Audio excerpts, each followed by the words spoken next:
कल्पना कीजिए, आप सो रहे हैं, लेकिन आपके घर के नीचे जमीन नहीं है। नीचे है 40 फीट गहरी खाई। जरा सा संतुलन बिगड़ा और सीधा मौत से सामना। अब सोचिए, तेज हवा चल रही है, पेड़ हिल रहा है और आपका पूरा घर उसी पेड़ पर टिका हुआ है। डर लग रहा है ना? लेकिन दुनिया में कुछ लोग ऐसे हैं जिनके लिए यही डर घर है। ये लोग न सीमेंट जानते हैं, न ईंटों पर भरोसा करते हैं। इनके घर बने होते हैं पेड़ों के तनों पर, 30 से 50 फीट ऊपर हवा में लटके हुए। अब सवाल उठता है, इतनी ऊंचाई पर खाना कैसे बनता होगा? बच्चे कैसे रहते होंगे? और अगर तूफान आ जाए तो क्या होता होगा? आज की इस वीडियो में आप जानेंगे एक ऐसा जीवन जो आपको मजबूर कर देगा सोचने पर, क्या सच में हम सुरक्षित हैं या सिर्फ आराम में जी रहे हैं? वीडियो अंत तक देखिए, क्योंकि जो आप देखने वाले हैं वो आपकी सोच हिला देगा। अब जरा सोचिए, कोई इंसान जमीन छोड़कर पेड़ों पर रहने का फैसला क्यों करेगा? ये कहानी है इंडोनेशिया के कोरोवाई और कोम्बाई जनजाति की। ये लोग आधुनिक दुनिया से बहुत दूर घने जंगलों के बीच रहते हैं।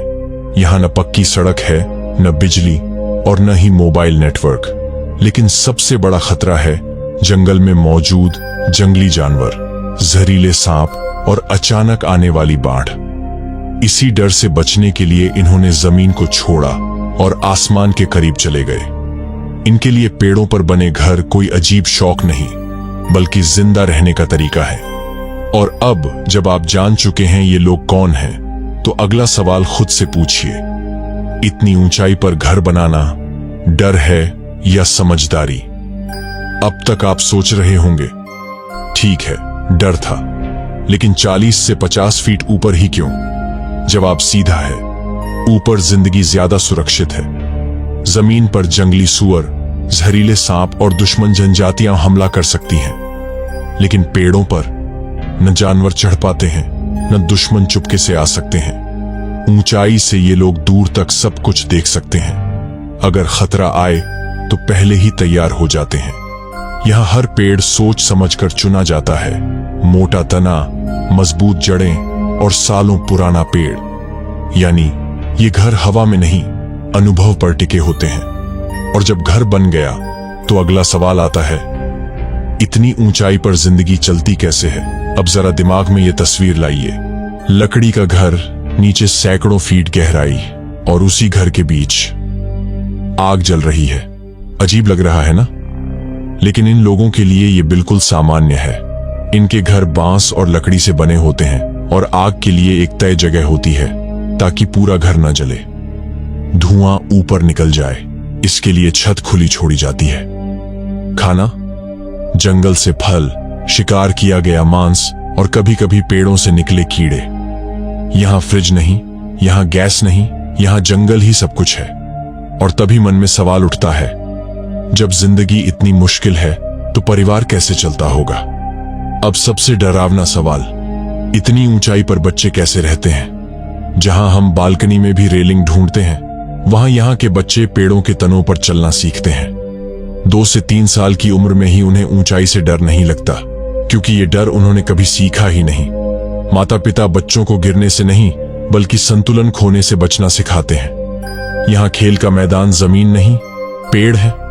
स्कूल, किताबें नहीं, जंगल ही शिक्षक है। और शायद यही वजह है कि ये बच्चे हमसे ज्यादा आत्मविश्वासी होते हैं। लेकिन अब आखिरी और सबसे बड़ा सवाल बचता है, क्या हम इस जीवन से कुछ सीख सकते हैं? अब जरा खुद से एक सवाल पूछिए, क्या ये लोग पिछड़े हैं या हम जरूरत से ज्यादा आराम के आदी हो चुके हैं? इनके पास न बड़ी इमारतें हैं, न बिजली, न इंटरनेट, लेकिन फिर भी इनकी जिंदगी संतुलित है। ये लोग प्रकृति से लड़ते नहीं, उसके साथ जीते हैं। पेड़ काटते हैं, लेकिन सोच समझकर। जहां हम सुरक्षा दीवारों में ढूंढते हैं, वहां ये लोग समझ और अनुभव में। शायद असली सवाल ये नहीं कि कौन सही है, बल्कि ये है, क्या हमने सरल जीवन जीना भूल गए हैं? और अब इस कहानी का सबसे जरूरी अंत आता है। आज की दुनिया में हम ऊंची इमारतों को प्रगति मानते हैं। जितनी ऊंची बिल्डिंग उतनी सुरक्षित जिंदगी, ऐसा हमें लगता है। लेकिन जंगलों में रहने वाले ये लोग हमें एक अलग सच्चाई दिखाते हैं। इन्होंने ऊंचाई को डर नहीं, सुरक्षा बना लिया। जहां हम प्रकृति को काबू में करना चाहते हैं, वहां ये लोग उसके नियमों के साथ जीते हैं। शायद असली अद्भुत जीवन पेड़ों पर बने घरों में नहीं, बल्कि उस सोच में है जो कम में संतोष सिखाती है। अब सवाल आपसे, अगर सारी सुविधाएं हट जाए तो क्या आप जिंदा रह पाएंगे? कमेंट में बताइए, क्या आप एक रात ऐसे घर में रहने की हिम्मत करेंगे? क्योंकि कभी-कभी सबसे सुरक्षित जगह वही होती है जहां हम देखने से डरते हैं।